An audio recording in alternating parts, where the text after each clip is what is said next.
Bonsoir à tous. J'espère que vous allez bien. J'espère que vous avez passé une bonne journée.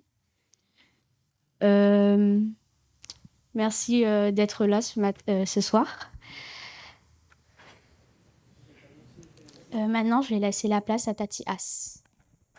Bonsoir à tous, soyez les bienvenus. Je vous invite à chanter une dernière fois notre chant thème, Ta parole. Je vous invite à vous lever.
Merci beaucoup à vous, c'est un réel plaisir. Maintenant, je vais laisser la parole à Michael qui va vous faire le résumé, le dernier résumé. Bonsoir à tous, j'espère que vous allez bien et que vous avez pu passer un bon sabbat sous le regard du Seigneur. Hier soir, nous avons vu la foi et il y a une différence entre je crois que et je crois en. Pour croire, il faut déjà connaître ce que l'on croit. La mission de Jésus était d'enseigner, de guérir, de mourir sur la croix et d'enlever les dettes des hommes, car oui, il n'y a pas d'homme non pécheur. Jésus était le seul qui pouvait nous apporter son salut, et Martin Luther le savait déjà. À son époque, les religieux lui disaient qu'il fallait qu'il collaborait avec son salut et qu'il fasse des œuvres pour qu'il soit sauvé. Alors que tout ça était faux, car Jésus était le seul qui pouvait nous sauver. C'est pourquoi Jésus, il envoya le Saint-Esprit pour nous, pour que nous puissions être retirés complètement du péché. Nous avons peut-être des mauvaises habitudes, mais Dieu a dit, venez et discutons. Si vos péchés ont la couleur du sang, ils auront la couleur blanc comme le lait. Même si vos péchés ont la couleur rouge comme le feu, ils deviendront blancs, tout comme la neige. Avoir la foi, c'est croire que si Dieu a dit, il le fera très certainement. Aïe, aïe, aïe, aïe, aïe. Je me disais, est-ce qu'ils vont se souvenir de ce qu'on s'était dit hier soir? C'est bien. Salut à tous. Ah, super. Vous savez, on arrive à cette dernière soirée. Dernière. Est-ce que je pourrais voir les mains de ceux qui ont été là pendant toute la semaine? Quand même. Quand même, quand même, quand même. Est-ce que je peux voir les mains de ceux qui ont été là pendant au moins 4 soirs? Ceux qui ont été là au moins pendant 3 soirs? 2 soirs? Ceux qui sont là pour la première fois? Très bien, très bien. Vous étiez où? Ok, très bien. Mais vous savez, on arrive sur cette dernière soirée et je disais à Florine, mon épouse, quand j'étais dans la voiture, je lui disais que c'est vrai que je vous avoue, je ne vais pas faire l'hypocrite, je suis fatigué. Mais en même temps, j'ai comme un goût de nostalgie. Je me dis comment c'était super de se réunir tous les soirs ensemble. Et là, c'est la fin. Mais tout de suite, je veux vous dire, pour que vous ne soyez pas tristes, parce que je sens que les larmes commencent à couler, je veux vous dire que l'église de Saint-André, l'église de Saint-Benoît et l'église de Philadelphie, qui étaient les 3 églises qui se sont réunies et qui vous ont invité à venir ici, ont pris la décision que pour continuer notre périple ensemble, chaque premier mercredi du mois, nous nous réunissions ensemble ici. Retenez bien la date. Retenez bien la régularité, chaque premier mercredi de chaque mois, nous allons nous réunir et nous allons continuer notre périple ensemble dans le pourquoi. Très bien. Et ce soir, nous terminons... Ah, je dis dans le pourquoi, mais j'ai oublié de mettre un peu... J'ai oublié d'afficher ce soir... Bon, c'est le dernier soir, vous veuillez m'excuser. Ce soir, nous sommes sur le thème... Bon, c'est écrit. Pourquoi le retour de Jésus? Et nous commençons ensemble, comme tous les soirs, avec un texte avant de prier, qui est celui de 1 Thessaloniciens chapitre 4, versets 15 à 17, qui nous dit: oui, voici ce que nous disons, d'après une parole du Seigneur. Quand le Seigneur viendra, on entendra un signal, la voix du chef des anges, le son de la trompette de Dieu. Alors le Seigneur lui-même descendra du ciel. Ceux qui sont morts en croyant au Christ se relèveront de la mort les premiers. Ensuite, les vivants seront emportés ensemble avec eux sur les nuages en montant vers le Seigneur pour le rencontrer. Et ainsi, nous serons avec le Seigneur pour toujours. Je vous invite à incliner vos têtes et nous allons prier ensemble le Seigneur. Oui, notre Dieu, tu nous as accompagnés pendant toute cette semaine et nous te demandons encore, s'il te plaît, ce soir, de te révéler à nous.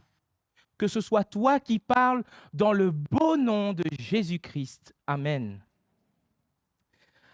Alors, pour comprendre pourquoi le retour de Jésus, il faut que nous fassions un petit tour dans l'histoire de l'humanité, ce que nous avons vu aussi pendant cette semaine. Nous avons vu que Dieu a créé, que cette terre n'est pas venue, que nous ne sommes pas venus comme des êtres qui ont évolué, mais comme des êtres qui plutôt ont été créés, ont été façonnés par Dieu, qui a créé tout bon, et malheureusement, le péché est entré dans le monde. Nous avons vu que le péché, c'est le fait de manquer sa cible. Et nous avons vu que tout le monde a manqué sa cible, tout le monde a raté sa cible. Mais heureusement, le Seigneur, et nous l'avons vu hier soir, est intervenu et dans sa mission pour nous extirper, pour nous enlever du péché, il est venu nous sauver. Mais alors qu'on dit que Jésus est venu nous sauver. Depuis le premier soir, on se demande pourquoi le monde a-t-il besoin d'être sauvé? Et je vous ai présenté le fait que Jésus soit le seul sauveur. Mais dans tout cela, nous sommes quand même dans un monde où la souffrance et la mort sont bien toujours présentes. Voilà pourquoi Jésus va nous dire et nous dit encore ce soir, « Je viens bientôt ». Dans le livre de l'Apocalypse, il va le dire en 4 fois. Voici les références. Apocalypse 3, verset 11, le 22, verset 7, le 22, verset 12 et le 22, verset 20. En 4 fois, il va dire « Je viens bientôt ». Mais la question que l'on pourrait se poser, c'est « Revient-il vraiment ?» Parce que justement, il y a des personnes qui sont décrites dans la Bible, et nous avons vu pendant la semaine que la Bible est bien authentique, des personnes qui vont dire et qui disent déjà, dans les derniers jours, il viendra des moqueurs avec leurs moqueries en disant « Quand est-ce qu'il va venir celui-là » Quand est-ce qu'il va venir celui-là? Ça fait longtemps qu'il a dit qu'il venait. Et Jésus, lui, il dit « Je viens bientôt ». Sachez que quand Jésus dit « Je viens bientôt », Jésus dit « Je viens vite ». Parce que le mot utilisé par Jésus pour « bientôt », c'est « tachus ». Et « tachus », c'est un mot que nous pouvons retrouver en français dans certains mots que nous utilisons. Par exemple, est-ce que vous connaissez la tachycardie? Qu'est-ce que c'est que la tachycardie?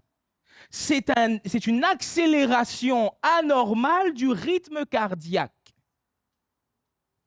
Mais aussi, nous retrouvons le mot tachus dans le mot tachymètre. Et un tachymètre, c'est simplement un compteur de vitesse.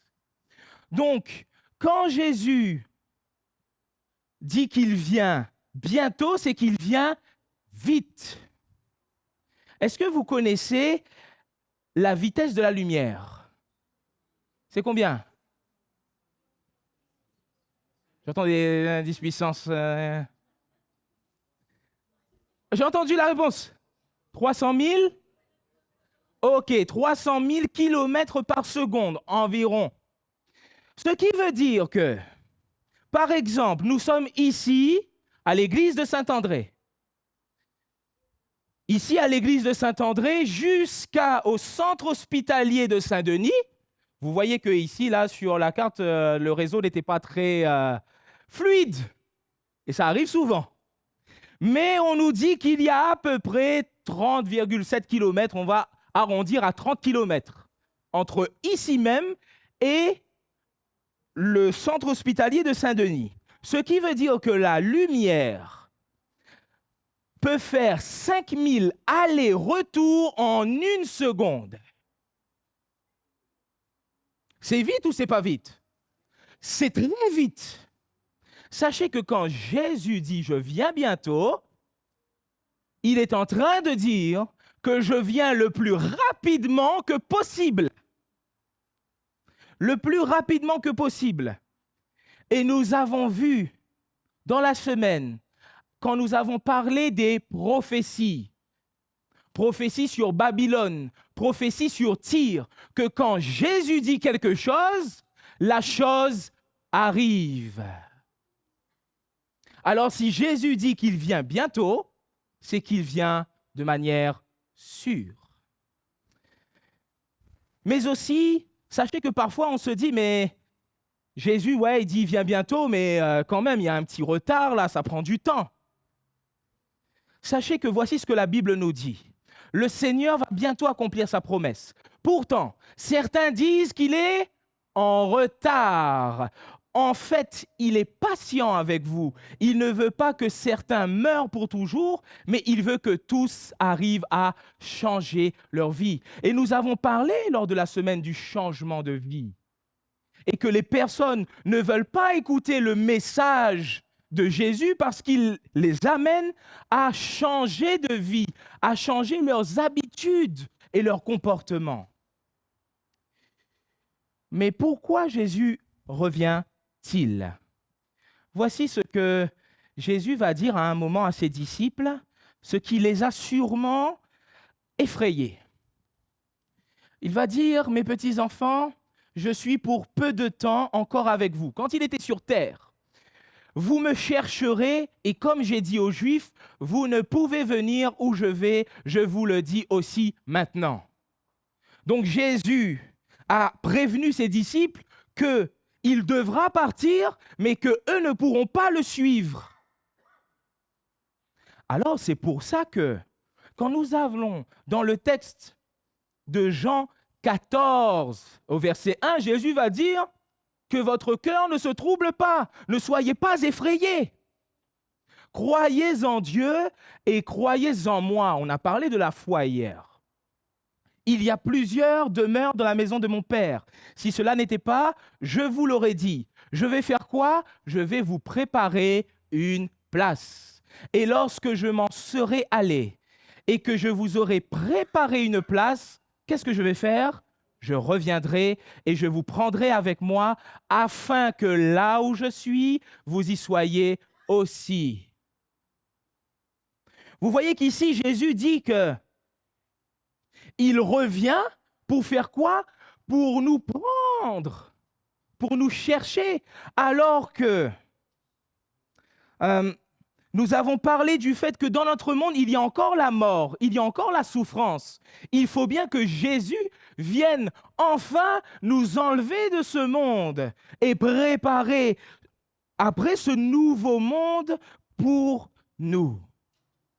Pourtant, alors que Jésus dit clairement qu'il est parti, qu'il va préparer une place, et quand il reviendra, il viendra nous prendre, il y a des personnes qui disent que quand quelqu'un meurt, qu'est-ce qui se passe? Il va directement au ciel. Par exemple, voici ce que nous citons de notre autorité apostolique. Nous définissons que d'après la disposition générale de Dieu, les âmes de tous les saints, de tous les autres fidèles morts, après avoir reçu le saint baptême du Christ, en qui il n'y a eu rien à purifier, lorsqu'ils sont morts, ou encore s'il y a quelque chose à purifier, lorsque, après leur mort, elles auront achevé de le faire, avant même la résurrection de leur corps, ont été, sont et seront au ciel, au royaume des cieux et au paradis. Ici, ce qu'on nous dit, c'est que des personnes qui meurent, s'ils doivent purifier encore un petit truc, ils font un petit tour au purgatoire, et après, ils vont au ciel. Pourtant, qu'est-ce qu'a dit Jésus? Jésus a dit, quand je reviendrai, c'est là que je vous prendrai avec moi. C'est à ce moment-là.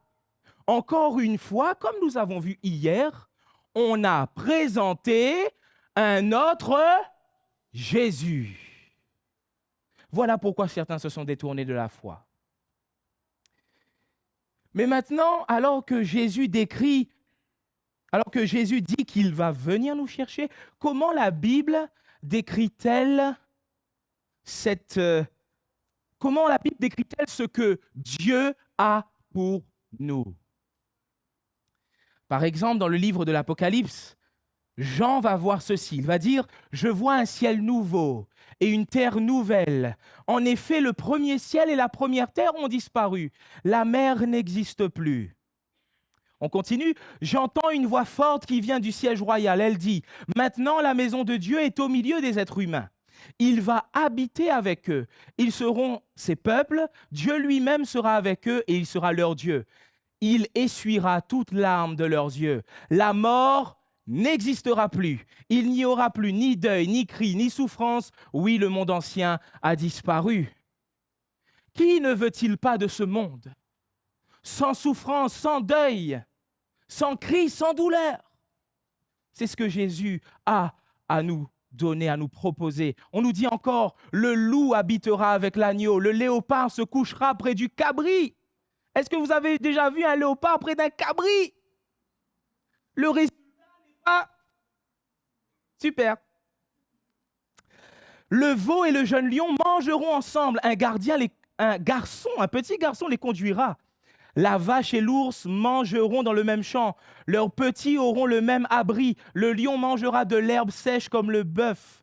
Le bébé jouera sur le nid du serpent et le petit garçon pourra mettre la main dans la cachette de la vipère. Il n'y aura plus ni mal, ni violence sur toute la montagne sainte du Seigneur.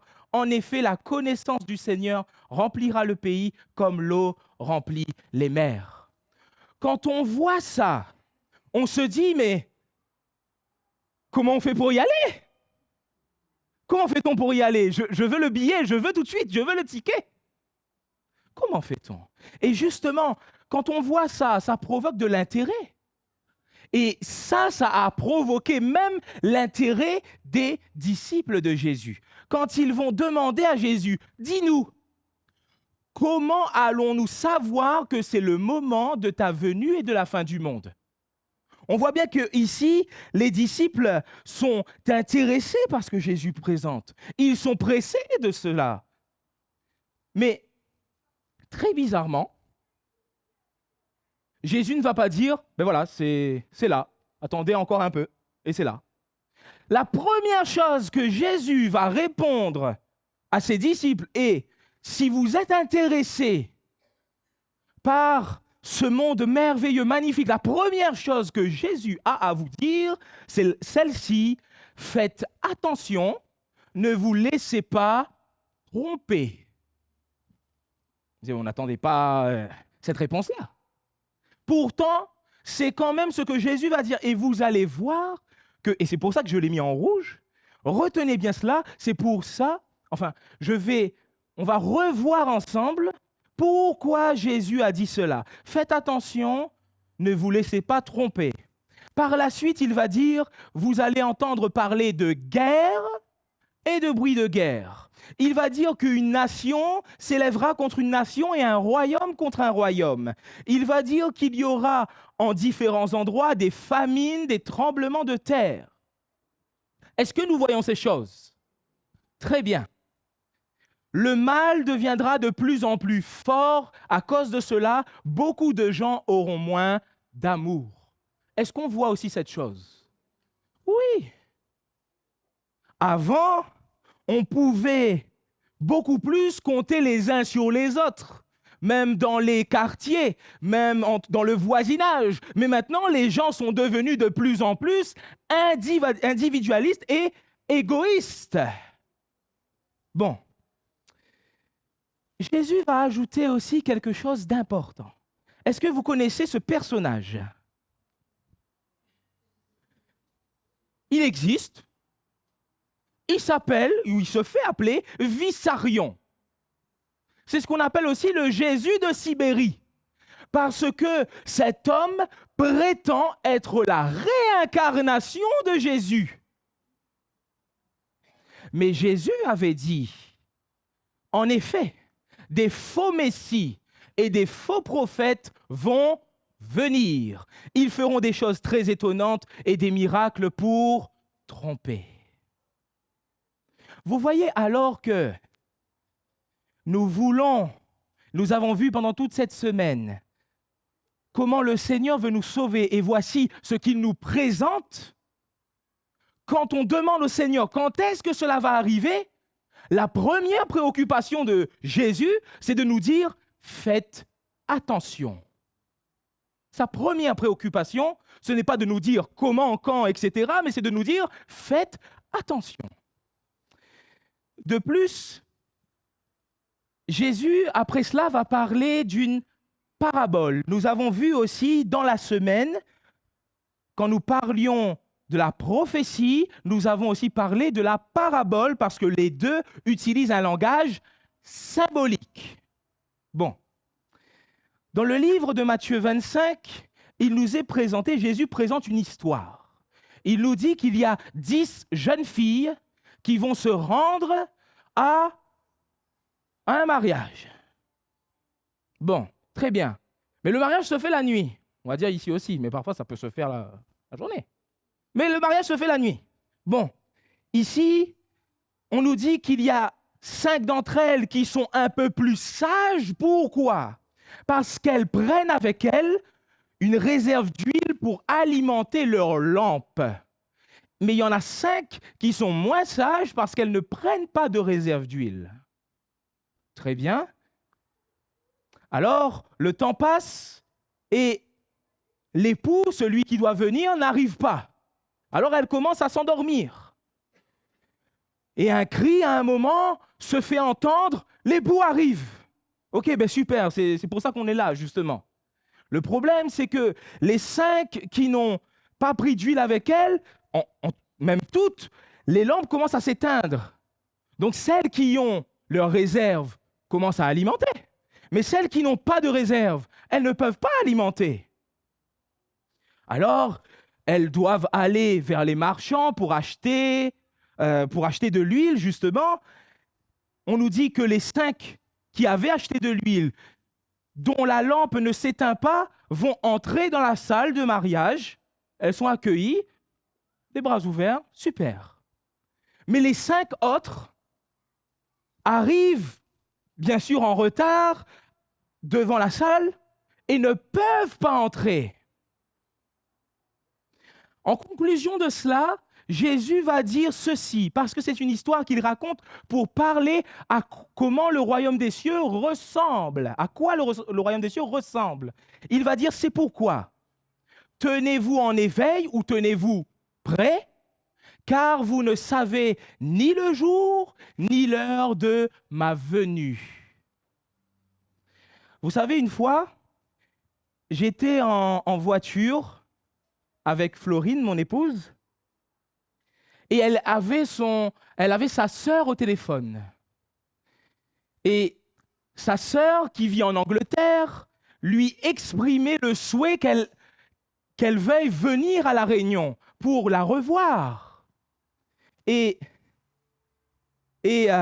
d'une manière très ironique, la sœur de Florine va lui dire, « C'est vrai que je vais venir, mais vous ne savez ni le jour ni l'heure. » Alors, Florine va lui dire, quand même, donne-nous quand même le moment. Quand est-ce que tu vas venir? Pourquoi? Mais parce qu'il faut se préparer. Bon, imaginez-vous maintenant, vous êtes invité à un mariage. Vous êtes bien content, vous êtes vraiment très heureux. Vous demandez peut-être c'est quoi le thème? Peut-être vous faites un petit tour sur le compte en banque pour voir si on a assez d'argent pour acheter le nouveau vêtement. Mais bien avant cela, quelles questions vous allez poser? C'est pour quand? C'est pour quand? Et pourquoi on pose la question c'est pour quand? Pour pouvoir se préparer. Vous savez, il y a une différence entre être prêt et se préparer.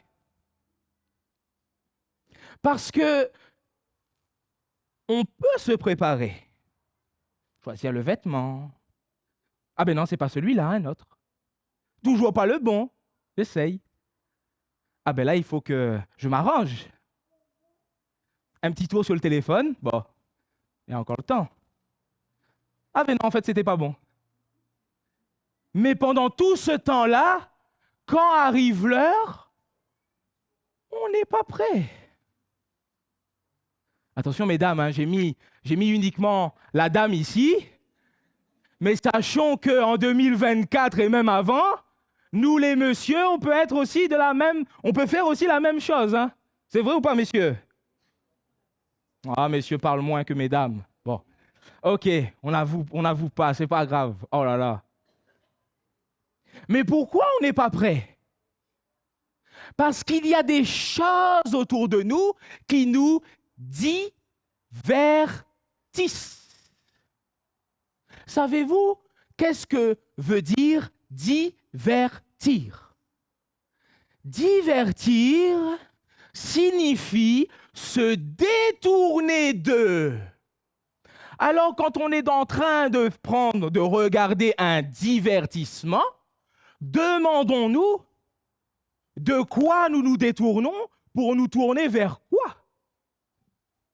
C'est pourquoi Jésus disait, et je reviens à l'écriture que j'avais mis en rouge, faites attention, ne vous laissez pas distraire. Ne vous laissez pas distraire. Parce que justement, alors que nous sommes invités à entrer dans le royaume du Seigneur, le Seigneur nous dit, c'est pourquoi vous aussi soyez prêts. En effet, le Fils de l'homme viendra, mais vous ne savez pas à quel moment. Vous savez, dans la Bible, il y a un homme qui a été pris, on va dire qu'il a été surpris par le temps. Ce soir, cet homme que nous allons voir, c'est un roi. Nous avons vu dans la semaine la Mésopotamie, nous avons vu dans la semaine la Babylonie, et justement, ce roi, c'était un roi de Babylone, d'où le nom est Belshazzar. C'est le fils de Nebuchadnezzar, celui que l'on a vu aussi quand on a parlé de la prophétie. Bon. Ce Belshazzar, on nous dit un jour, c'est dans Daniel au chapitre 5, pour ceux qui veulent savoir, on nous dit qu'un jour, le roi Belshazzar donna un grand festin à ses grands, au nombre de 1000, il but du vin en leur présence. On profite de la vie. On se la coule douce, tranquille, vie de roi bien posée. Sauf que, pendant ce moment-là, qu'est-ce qui est apparu? On nous dit que les doigts d'une main est apparu en présence de tous et a commencé à écrire une écriture sur le mur. Je ne sais pas pour vous, si tout d'un coup, une main apparaît et commence à écrire quelque chose sur le mur, quelle serait votre réaction? Mais lui, il en perd tous ses moyens. Il ne sait plus quoi faire, il ne comprend pas ce qui se passe. Alors, on nous dit qu'un certain Daniel, qui est un prophète, va être appelé pour faire comprendre qu'est-ce qui est écrit sur le mur. Et voici justement ce que ce Daniel va dire. Voici l'écriture qui a été tracée. Comptez, comptez, pesez, divisez. Là, on se dit, waouh, ok, très bien. Est-ce que je peux continuer mon festin? Ici, j'aimerais que l'on s'arrête particulièrement sur compter, compter et peser. Pourquoi? Simplement parce que diviser s'accorderait plutôt effectivement à la vie de Belshazzar. Mais j'aimerais transposer cette histoire par rapport à nous. Compter, compter et peser. Et Daniel va donner la définition de ce que veut dire ces mots. Il commence en disant, voici l'explication de ces mots. Comptez. Dieu a compté ton règne et y a mis fin. Le monde pense peut-être que tout va continuer à rouler comme sur des roulettes. Le monde pense peut-être qu'on pourra continuer sa vie comme on veut. Peut-être que vous pensiez que vous allez peut-être continuer à mener votre règne sur votre vie, tel un roi sur votre vie, une reine sur votre vie. Mais arrive un moment où Dieu a dit, c'est fini. C'est fini. Dieu va mettre un terme au rythme de notre monde. Il va mettre un stop à ce qui est en train de se passer. Enfin, le deuxième mot, peser. Et voici ce que Daniel va dire. Peser. Tu as été pesé dans la balance et tu as été trouvé léger. Ah, je vais dire que moi, si je monte sur la balance, c'est pas léger, hein? Mais ici, ce n'est pas de ça que Daniel est en train de dire. Ce n'est pas ça que Dieu est en train de dire. Il est en train de faire comprendre que, surtout ce roi, Belshazzar, sachez que, comme je vous ai dit, il a eu un père, Nebuchadnezzar. Et ce père-là a vécu une expérience avec Dieu. Et Belshazzar a connu cette expérience. C'est pourquoi quand on va dans le verset 22 de Daniel 7, Daniel dit que tu as su toutes ces choses, mais tu n'as pas changé. Ici, quand Belshazzar est trouvé léger dans la balance, ce n'est pas parce qu'il a fait un régime, mais c'est parce que celui-ci a été informé de la vérité. C'est celui-ci a eu l'occasion de changer, mais il ne l'a pas fait. Pendant toute cette semaine, nous avons vu et nous voyons encore que nous avons dès maintenant la possibilité de changer. Nous avons la possibilité d'accepter ce que Dieu nous donne. Mais nous avons aussi la possibilité de refuser. Mais nous pourrions nous poser quand même cette question. OK, le Seigneur Dieu que l'on a vu dans la semaine, qui est le vrai Dieu, comment on fait pour être prêt, pour devenir prêt pour le retour de Jésus? Je répondrai simplement, il faut entrer dans le bateau. Vous savez, quel bateau? Où ça? Tout de suite, je entre. Hein. Il faut entrer dans le bateau. Dans la semaine, quand nous avons parlé de création et d'évolution, nous avons parlé de Noé. Nous avons parlé du déluge. Quand Noé est entré dans le bateau, voici ce que la parole de Dieu nous dit. Noé entra dans l'arche, dans le bateau, avec ses fils, sa femme, les femmes de ses fils, pour échapper aux eaux du déluge. Mais 7 jours après, les eaux du déluge furent sur la terre. Ça veut dire quoi? Ça veut dire que, alors qu'ils sont entrés dans le bateau, l'eau n'était pas encore venue. Une semaine entière passa sans qu'il y ait une ombre de gouttes de pluie. Et vous voyez, ça, c'est avoir la foi. C'est entrer dans le bateau alors qu'il n'y a aucune eau à l'horizon. Ça, c'est la foi.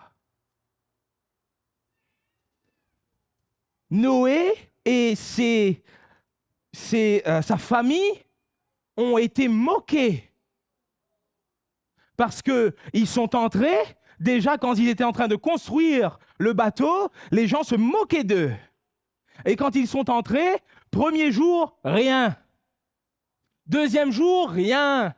Troisième jour, gros cagnard. Quatrième jour, soleil en pétard. Et ça pendant 7 jours. Mais personne n'est sorti du bateau. Mais quand l'eau a commencé à arriver,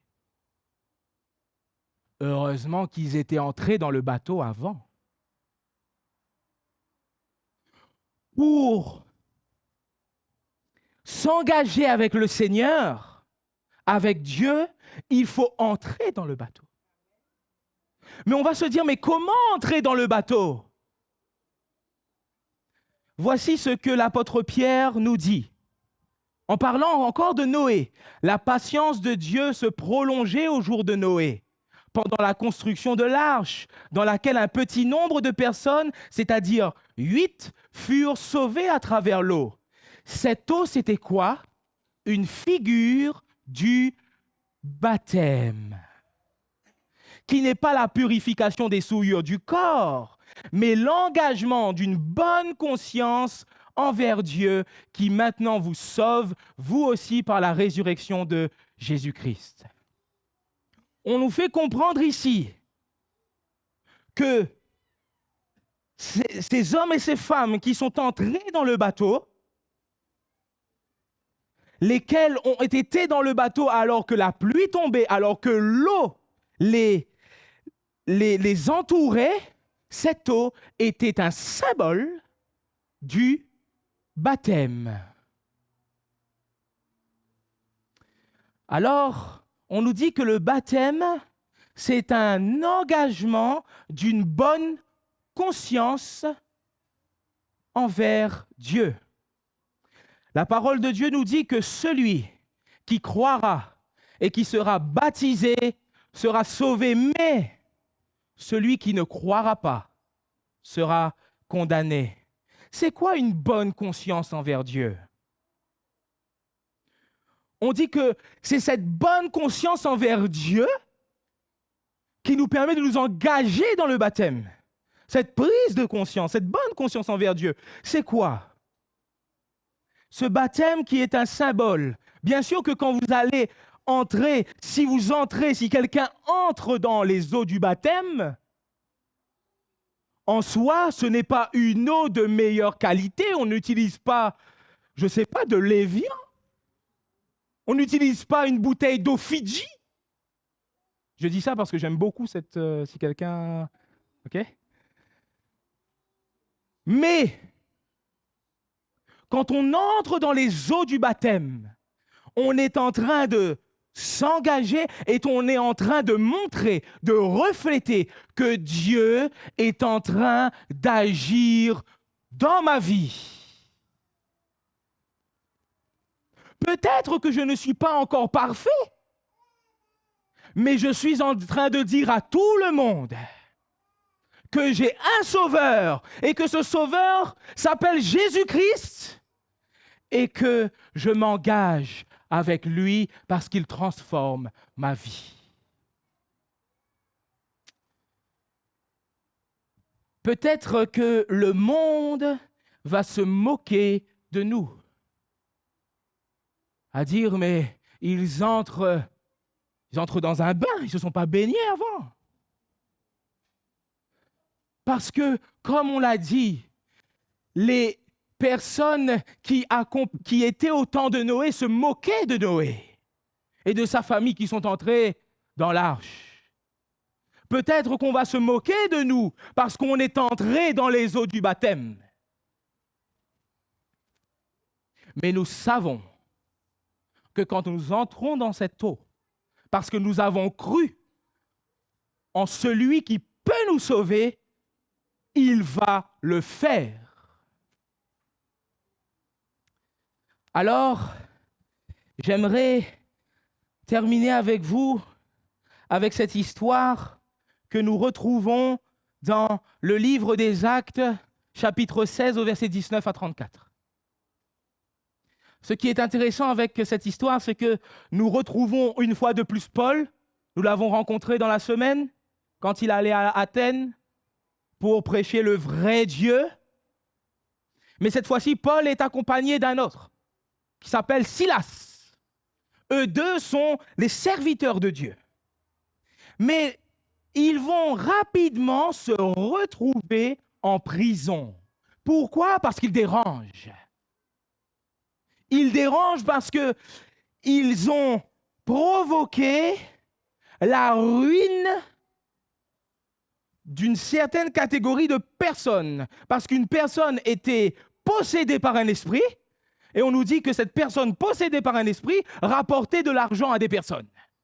Et Paul et Silas ont, par le pouvoir de Dieu, en Jésus-Christ, cette personne a été guérie. Mais pour cela, alors ces personnes qui gagnaient de l'argent grâce à ça, les ont emmenés devant les autorités et on les a battus et on les a mis en prison. Et on a demandé très spécialement à un gardien de garder très soin de ne pas les perdre. Ils sont mis en prison, très bien, ils sont là. Sauf qu'au milieu de la nuit, Paul et Silas, qui sont des hommes de Dieu, qui aiment Dieu, que vont-ils commencer à faire? Ils vont commencer à briller et ils vont commencer à chanter. Et quand ils vont faire cela, on nous dit qu'il y aura un tremblement de terre si fort que ce tremblement de terre va ouvrir les portes des cellules. Ce tremblement de terre est tellement fort qu'il va faire que les chaînes qui détiennent les prisonniers soient rompues, soient cassées. Alors, comme on est au milieu de la nuit, je ne sais pas pour vous, mais au milieu de la nuit, qu'est-ce que je fais? Je dors.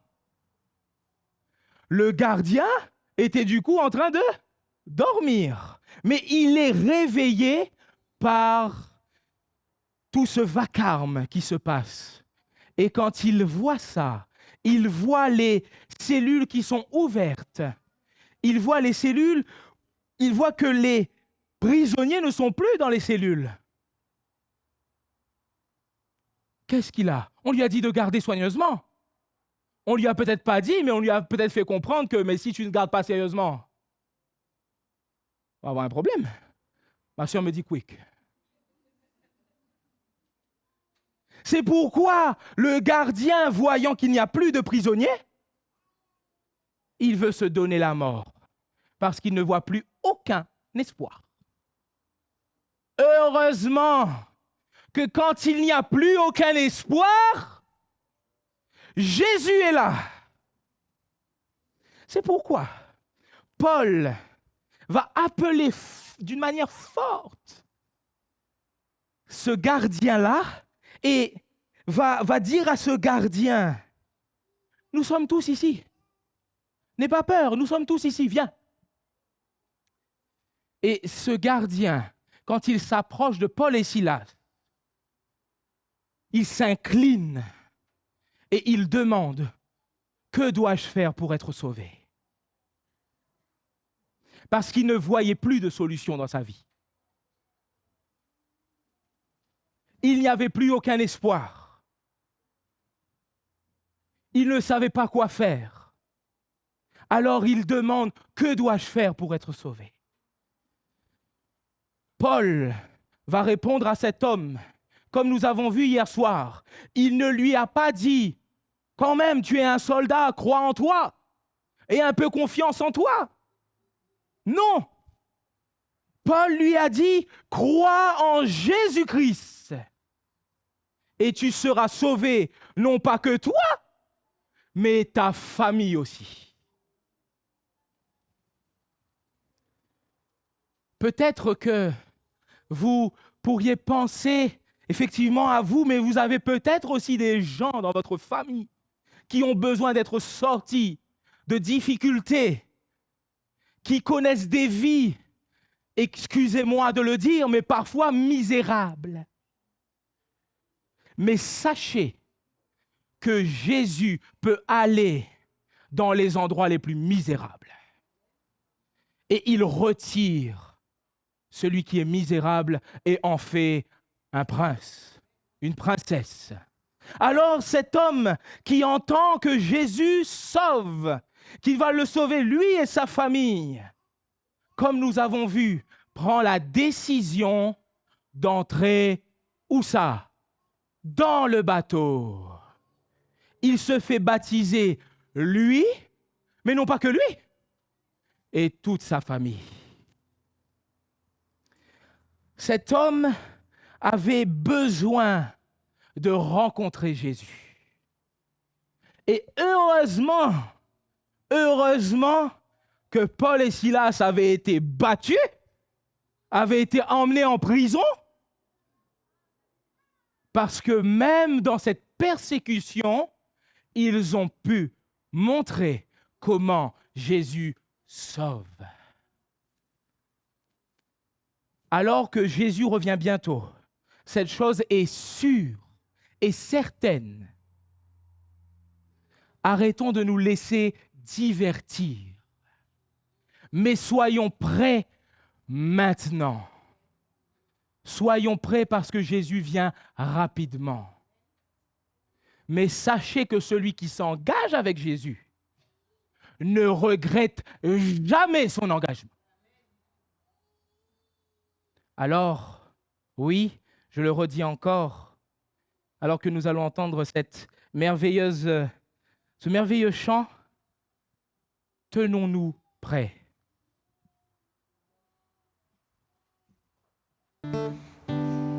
Jésus vient bientôt, es-tu prêt?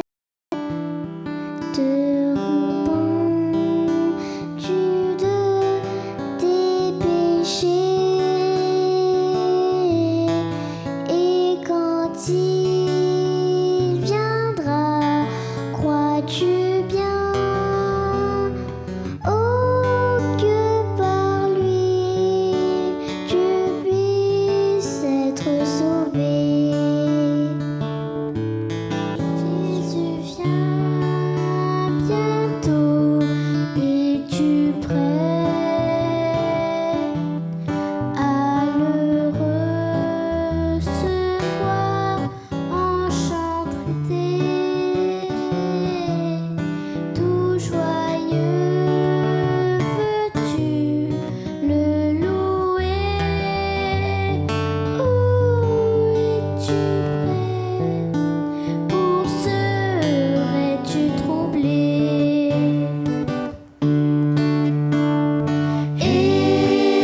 Es-tu prêt si Jésus vient aujourd'hui?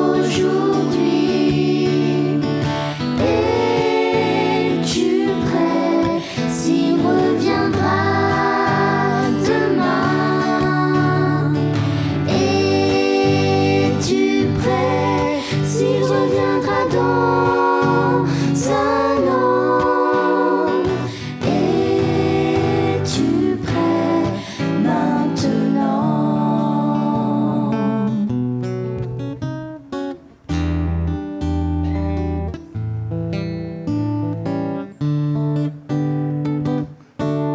Si jamais tu meurs, es-tu prêt? Te reprends-tu de tes péchés? Et quand il viendra, crois-tu bien? Oh, que par lui tu puisses être sauvé. Es-tu prêt si Jésus vient aujourd'hui? Es-tu prêt s'il reviendra demain?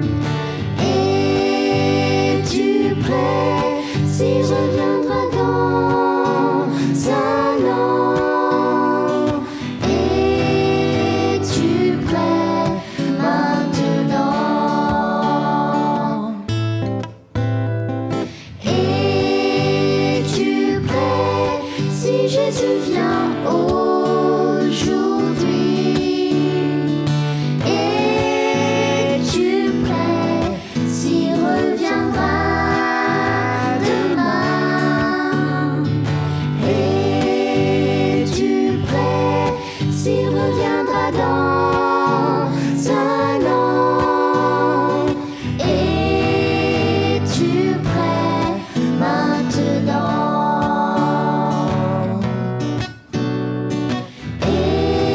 Es-tu prêt maintenant?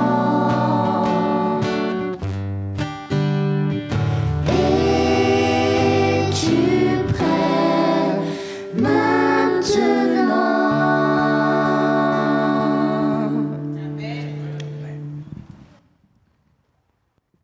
Es-tu prêt maintenant? Telle est la question qui nous est posée. J'aimerais attirer l'attention des personnes qui ne sont pas encore baptisées, qui n'ont pas encore entré, qui ne sont pas encore entrés dans le bateau. Il est temps d'entrer. Il est temps d'entrer maintenant. Alors, si peut-être que tu te dis que c'est difficile, mais il ne faut pas être parfait pour entrer dans le bateau. Laisse Jésus changer ta vie. Alors, si tu veux faire ce pas pour montrer que tu veux entrer dans le bateau, que tu n'es pas encore baptisé, mais que tu aimerais saisir cette occasion, approche-toi.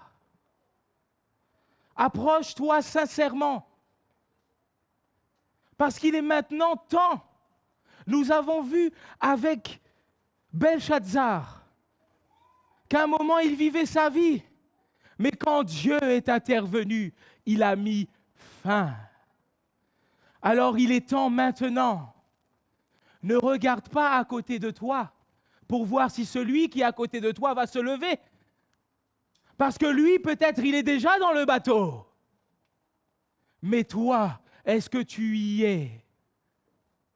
Si tu veux t'engager avec le Seigneur, si tu veux, ne serait-ce que commencer à apprendre encore plus, à connaître ce Jésus, approche. Approche, n'aie pas peur. Entre dans le bateau. Viens, ma sœur. Entre dans le bateau. Est-ce que quelqu'un veut entrer encore dans le bateau? Quelqu'un veut saisir cette opportunité d'entrer dans le bateau avant qu'il soit trop tard? Si tu n'as pas encore saisi cette opportunité, ne fais pas comme Belshazzar, mais entre dans le bateau. Tu ne seras pas déçu. Parce que certes, quand Noé et ses enfants sont entrés dans le bateau et qu'il y a eu le déluge, peut-être qu'ils ne pensaient qu'il n'y avait plus d'espoir, mais non, ils savaient que Dieu avait le bonheur pour eux. Je veux encore inviter une dernière fois. Il est temps de saisir l'opportunité. C'est le moment maintenant d'entrer dans le bateau. Parce que Jésus a quelque chose de merveilleux pour toi. Et nous avons dit que si Jésus dit quelque chose pour toi, la chose s'accomplira. Encore une dernière fois, saisis l'occasion d'entrer. Parce que nous avons dit hier encore que Jésus accepte aussi les retardataires. Ne refuse pas l'appel du Seigneur. Parce que le Seigneur dit, aujourd'hui, si vous entendez ma voix, n'endurcissez pas vos cœurs, ne fermez pas vos cœurs comme auparavant. Peut-être qu'avant, vous avez fermé votre cœur, mais aujourd'hui, il n'est plus temps de le fermer. J'aimerais prier ensemble avec mes amis qui sont... Et je vous invite à incliner vos têtes et nous allons prier avec eux. Seigneur, notre Dieu, tu as vu pendant toute cette semaine les personnes qui se sont engagées, les personnes qui se sont levées leurs mains, qui ont mis des sujets de prière. Seigneur, alors que ces personnes qui sont ici à côté de moi sont venues, s'il te plaît, que tu puisses accomplir ta volonté dans leur vie. S'il te plaît, Seigneur, qu'ils puissent s'engager avec toi. Qu'un jour, nous puissions être rassemblés, si ce n'est pas dans cette église, dans une autre église, mais pour que nous puissions voir ces jeunes, ces moins jeunes entrer dans le bateau. Seigneur, nous savons que tu reviens bientôt, que le Seigneur Jésus revient bientôt. Que nous puissions prendre cet engagement de marcher avec toi. Et que dès à présent, que toutes ces personnes puisse prendre encore cet engagement d'apprendre à te connaître, de t'aimer, de t'adorer et de te donner leur vie. Je te demande ces grâces, s'il te plaît, Seigneur. Au nom de Jésus-Christ, le seul et l'unique sauveur de l'humanité. Amen. Soyez bénis. Soyez bénis. Vous pouvez retourner.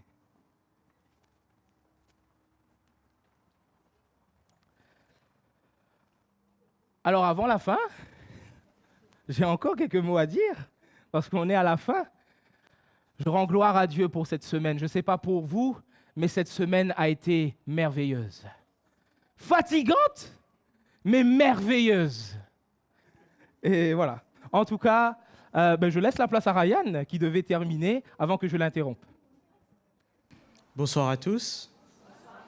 Ce soir, il n'y aura pas d'introduction puisque c'est le dernier soir.